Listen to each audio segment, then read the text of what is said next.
네, 1분기 실적 발표가 한창 진행이 되고 있고 또 미중 무역 협상도 이제 파이널 스테이지 막바지 단계에 접어들면서 시장에 긍정적인 영향을 끼치고 있습니다. 보다 자세한 얘기 미중 산업경제연구소 조용찬 소장과 오늘 이야기 나눠보도록 하겠습니다. 어서 오세요. 예, 안녕하십니까? 자, 일단은 실적 얘기부터 좀 해봐야 될 것 같아요. 실적이 부진할 것이다 이런 얘기가 나왔는데 원래 예상보다는 그래도 괜찮은 수준으로 나타나면서 미국 증시가 계속해서 올라오고 있어요. 또 오늘은 사상 최고치 근처에서 마감을 하기도 했고 요거 앞으로 어떻게 좀 돌파를 할 수 있을까요? 어떻게 보세요? 네, 저는 계속 돌파를 할 수 있다고 보고 있는데요. 미국의 1분기 기업 실적 같은 경우에는 마이너스 2.5% 감소하는 것으로 나옵니다. 이 중에 에너지라든지 소재 업종이 가장 큰 악영향을 미쳤는데요. 하지만 정보 기술이라든지 유틸리티 그리고 부동산, 헬스케어 같은 쪽은 실적 회복 모멘텀이 상당히 강해지고 있습니다. 한 업종 안에서 실적이 상향 조정되는 기업이 얼마나 많으냐, 적으냐를 가지고 나타나는 지표가 있는데요.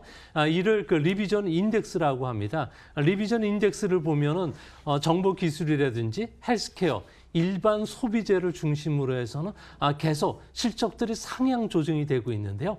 이 때문에 오늘 넷플릭스를 시작으로 해서 이번 달 말까지 진행되는 정보 기술주, 알파벳이라든지 그리고 애플의 실적 발표 기간 동안에는 앞으로 정보 기술을 중심으로 한 기업들의 실적이 좋아진다는 점에서는 다른 3대 미국 지표 중에서 S&P를 중심으로 해서는 가장 먼저 사상 최고치 행진을 경신하지 않을까 보여집니다. 예.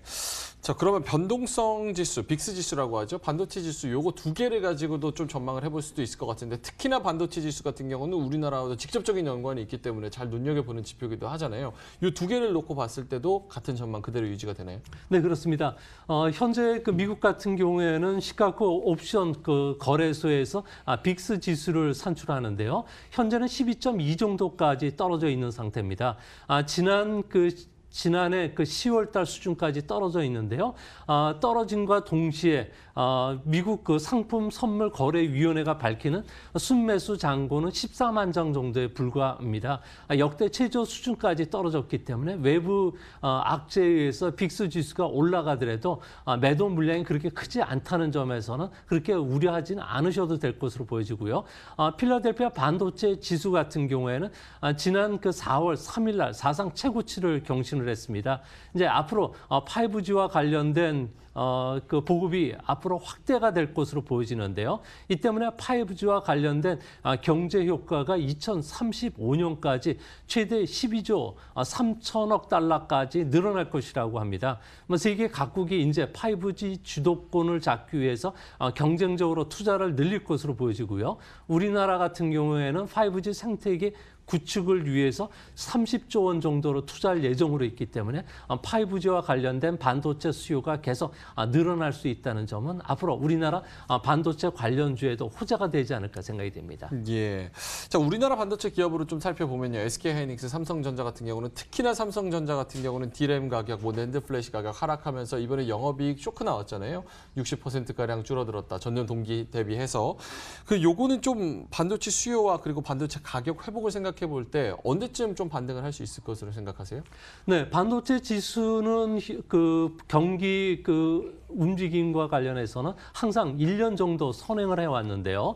상관관계도 상당히 높은 편입니다. 이 때문에 반도체 관련 주가가 움직이고 나서 한 1년 뒤니까 하반기서부터는 반도체 가격이 이제 반등하기 시작하겠고요. 그리고 2달 뒤에는 실리콘 사이클도 회복세로 돌아설 것으로 보여집니다.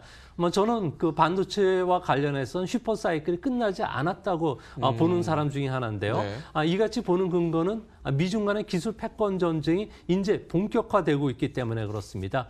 중국 같은 경우에는 지난 10년간 인건비가 무려 4배나 올랐고요. 세계 공장의 국제 경쟁력을 높이기 위해서 중국 같은 경우에는 중국 제조 2025 그리고 과학기술 혁신 2030 1대1로 스마트 시티 건설과 같이 5G와 관련된 투자들이 계속 늘어나는 추세고요. 또 미국 같은 경우에는 첨단 기술 산업의 기술 패권을 유지시키기 위해서 5G와 관련된 투자를 장기적으로 2,750억 달러로 투자할 예정으로 있고요. 먼저 1차적으로 204억 달러 정도로 투자할 예정으로 있는데요. 이 때문에 반도체와 관련된 그 수요가 크게 늘어나지 않을까 생각이 됩니다. 예.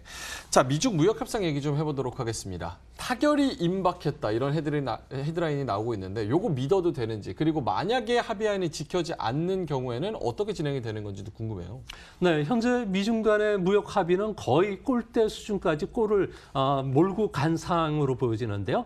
그동안에 가장 첨예하게 대립됐던 환율 조작 방지책 그리고 약속을 어겼을 때 벌칙 조항 그리고 구조 개혁뿐만 아니라 기술 이전 강요를 금지했는지를 검증하는 집행부서 설치도 거의 합의를 본 상황입니다. 현재 합의를 보지 못했던 사항은 딱 하나가 있는데요. 기업 보조금 삭감 문제입니다. 중국 같은 경우에는 국가 발전 전략과 관련해서는 보조금을 줘야 되기 때문에 미국이 이 문제에 대해서는 양보하라고 욕을 하고 있고요. 미국 같은 경우에는 시장을 왜곡시키는 국가 주대 발전 정책은 폐기돼야 된다고 맞서고 있는 상태입니다. 이 때문에 앞으로 그 구체적인 표현이 들어갈 7개 챕터 그리고 120쪽의 합의문 작성하는 데는 아무래도 그 상당한 시일이 걸릴 것으로 보여지는데요. 짧게는 2주, 길게는 4주 정도가 시간이 지체되지 않을까 보여집니다. 전체 합의문은 공개하지 않는 것을 지금 의논하고 있다 그러는데 아무래도 환율 조작에 한 뒤에 적용할 벌칙 조항이라든지 그리고 중국 경제 정책과 관련해서는 미국의 정보를 공개하는 문제는 시 주석의 권유하고도 맞물려 떨어져 있기 때문에 전체는 공개되지는 않을 것으로 보여집니다. 예. 자, IMF가 이제 세계경제보고서에서 중국의 올해 경제 성장률 전망치를 6.3으로 제시를 했어요. 다른 데보다는 좀 괜찮은 것 같고 그리고 예상보다는 그렇게 나쁘지 않은 것 같은데 이거 낙관한 이유가 뭘까요? 아무래도 중국과 관련해서는 내수 주도의 성장을 위한 그 경기 부양책이 적극적으로 나온다는 점 그리고 재정 확대 정책을 펴고 있다는 점이 아무래도 중국 경제를 끌어올리고 있다고 보고 있는데요. 이 때문에 기업의 그 생산 설비 수입 증가율이 회복이 됐습니다. 이렇게 되면은 한 달 내지 2달 뒤에는 아무래도 수출이 다시 늘어나는 구조가 되고요. 또 수출 같은 경우에는 전년 대비해서 3월 달에 무려 14%나 증가를 했습니다. 그리고 금융 완화가 1분기부터 시작이 되면서 무려 855조 원의 막대한 자금이 풀렸는데요. 이 때문에 부동산 경기가 다시 끌어오르고 있고요. 이 때문에 철강이나 철광석, 구리와 같은 원자재 가격까지도 중국에서 상승을 하고 있다고 합니다. 중국이 무리수를 두면서까지 경기 부양을 나서는 것은 올해가 천안문 사태 30주년이기 때문에 당 주도의 발전 정책 그리고 사회 안정이 기여했다는 것을 세계에 보여주기 위해서인 것으로 보여지는데요.